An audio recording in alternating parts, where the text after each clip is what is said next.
নমস্কাৰ বন্ধু বান্ধৱীসকল স্বাগতম জনাইছোঁ টুজব চেনেলৰ অন্য এটা গুৰুত্বপূৰ্ণ ভিডিঅ'লৈ।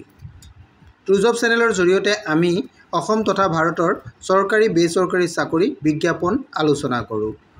আজিও ঠিক তেনেধৰণে অসম চৰকাৰৰ এটা বিশেষ বিজ্ঞাপন লৈ আপোনালোকৰ ওচৰলৈ আহিছোঁ। বিজ্ঞাপনটোৰ সবিশেষ বিতংকৈ জানিবলৈ ভিডিঅ'টো শেষলৈকে চাব। বন্ধু বান্ধৱীসকল, আপুনি যদি আমাৰ চেনেলৰ প্ৰথমবাৰলৈ আহিছে তেন্তে চেনেলটো ছাবস্ক্ৰাইব কৰি দিব।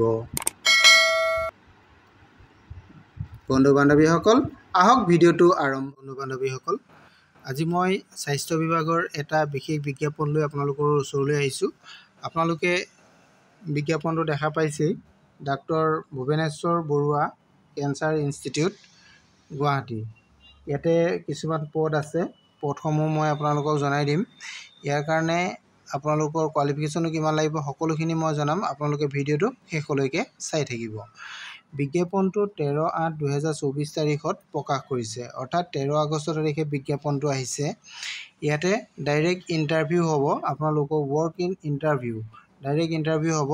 পদটো হৈছে clinical trial coordinator. Clinical trial coordinator পদ আছে। ইয়াতে পদসমূহৰ কাৰণে আপোনালোকৰ কোৱালিফিকেশ্যন কি লাগিব আপোনালোকে এইখিনি চাওক। যিহেতু পদটো হৈছে ক্লিনিকেল ট্ৰায়েল কোঅৰ্ডিনেটৰ পদ, এইটো আপোনালোকে নিশ্চয় দেখা পাইছেই। ইয়াৰ কাৰণে এছেঞ্চিয়েল কোৱালিফিকেশ্যন লিখা হৈছে post graduation in science. Post graduation in ছায়েন্সৰ পোষ্ট গ্ৰেজুৱেশ্যন হ'ব লাগিব। আৰু লগত আপোনালোকৰ পোষ্ট গ্ৰেজুৱেশ্যনটোৰ যিটো ছাবজেক্ট হয়, এইকেইটা ছাবজেক্ট ইয়াত লিখা আছে। এম-ফাৰ্মত হ'ব লাগিব, বা লাইফ ছায়েন্স হ'ব লাগিব, বা বায়'টেক হ'ব লাগিব, জুলজি এণ্ড বুটানী। যদি আপোনালোকে পোষ্ট গ্ৰেজুৱেশ্যন হয় তেনেহ'লে আপোনালোকে এপ্লাই কৰিব পাৰিব। আৰু লগতে আপোনালোকৰ এটা মেণ্ডেটৰী আছে, এইটো মেণ্ডেটৰী আপোনালোকে চাব পাৰিব PG diploma in chemical research. এইটো আপোনালোকৰ ডিপ্ল'মা থাকিব লাগিব, PG ডিপ্ল'মা থাকিব লাগিব ইন কেমিকেল ৰিচাৰ্চৰ। তেতিয়াহে আপোনালোকে এই পদটোৰ কাৰণে এপ্লাই কৰিব পাৰিব। আৰু এই পদটোৰ কাৰণে দৰমহাটো দিয়া হ'ব আপোনালোকক 24,000 পাৰ মান্থ। এইটো হৈছে ফিক্স পে'। যিহেতু পদটো কণ্ট্ৰেকচুৱেল পদ, গতিকে আপোনালোকে ইয়াতে ফিক্স পে' দিয়া হ'ব। আৰু এই পদটোৰ কাৰণে আপোনালোকৰ বয়সৰ সীমাটো 30 বছৰলৈকে দিয়া হৈছে। 30 বছৰ বয়স হ'ব লাগিব। আৰু বয়সটো extendable for in service candidate for TMC। যদি আপোনালোকে ছাৰ্ভিচ কৰা হয় তেনেহ'লে TMCত যদি ছাৰ্ভিচ কৰা হয় তেনেহ'লে আপোনালোকে এইটো এক্সটেণ্ডেবল কৰি দিয়া হ'ব বুলি কোৱা হৈছে।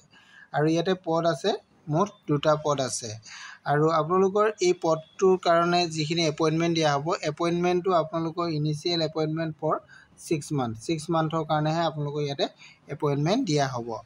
আৰু এই পদটোৰ কাৰণে আপোনালোকৰ ইণ্টাৰভিউটো হ'ব 28 আগষ্ট 2024। 28 আগষ্ট ৱেডনেছডে 2024ত এই ইণ্টাৰভিউটো হ'ব। ইণ্টাৰভিউটো হ'ব আপোনালোকৰ 10 বজা, 10:30 বজাৰ পৰা 11:30 বজাৰ ভিতৰত, অৰ্থাৎ 10:30 to 11:30 ভিতৰত আপোনালোকৰ ইণ্টাৰভিউটো হ'ব। ইণ্টাৰভিউটো হ'ব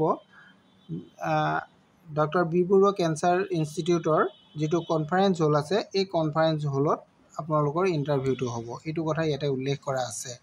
আৰু এই ইণ্টাৰভিউলৈ যাওঁতে আপোনালোকে লগত লৈ যাব লাগিব, বায়'ডাটা লৈ যাব লাগিব, আপোনালোকৰ এডুকেশ্যনেল কোৱালিফিকেশ্যন, এক্সপিৰিয়েঞ্চ, ট্ৰেইনিঙৰ যদি কিবা কপি আছে, আৰু আপোনালোকৰ ছাপৰ্টিং কপিজ এণ্ড চাৰ্টিফিকেট বা টেষ্টিমনিয়েলছ, সকলোখিনি বস্তু আপোনালোকে লগত লৈ যাব লাগিব। এইখিনি কথা বিজ্ঞাপনত উল্লেখ কৰা আছে। আৰু ইয়াতে আৰু এটা বস্তু আপোনালোকৰ মেইন ইম্পৰ্টেণ্ট বস্তু উল্লেখ কৰিছে যে চিলেক্টেড কেণ্ডিডেট, যিটো কেণ্ডিডেট তেওঁ চিলেক্টেড হ'ব বা এপইণ্টমেণ্ট পাব, তেওঁ কেতিয়াও ক্লেইম কৰিব নোৱাৰিব যে তেওঁ ৰেগুলাৰ এপইণ্টমেণ্টৰ কাৰণে ক্লেইম কৰিব নোৱাৰিব। এইটো লিখা আছে, not have any claim for regular appointment at BBCI। ইয়াত ক্লেইম কৰিব নোৱাৰিব বুলি উল্লেখ কৰা আছে। এইখিনি আছিলে পদখিনিৰ কাৰণে। যিহেতু পদ আছে ইয়াতে 2টা, দৰমহাও 24,000 টকা। আপোনালোকে এইখিনি গোটেইখিনি দেখা পাইছেই।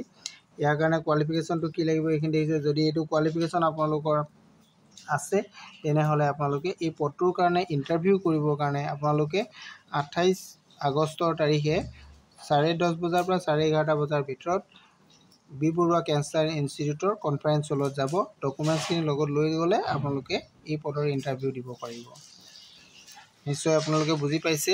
আৰু যদি কিবা সবিশেষ আপোনালোকে ইয়াৰ বিষয়ে জানিব বিচাৰে তেনেহ'লে আপোনালোকে ইয়াৰ যিটো অফিচিয়েল ৱেবছাইটত আপোনালোকে গ'লে ইয়াতে উল্লেখ আছে copies for information to BBCI notice বৰ্ডত আপোনালোকে পাব, নতুবা BBCI আপোনালোকৰ অফিচিয়েল ৱেবছাইটত গ'লেও আপোনালোকে এইখিনি বিষয়ে পাই যাব। আৰু সবিশেষ আপোনালোকে ইয়াতে চাই ল'ব। আৰু যদি কিবা আপোনালোকে অসুবিধা হয় তেনেহ'লে মোৰ ভিডিঅ' শেষত কমেণ্ট কৰিব, মই আপোনালোকক জনাবলৈ চেষ্টা কৰিম। Thank you. আজিলৈ ইমানেই। ধন্যবাদ।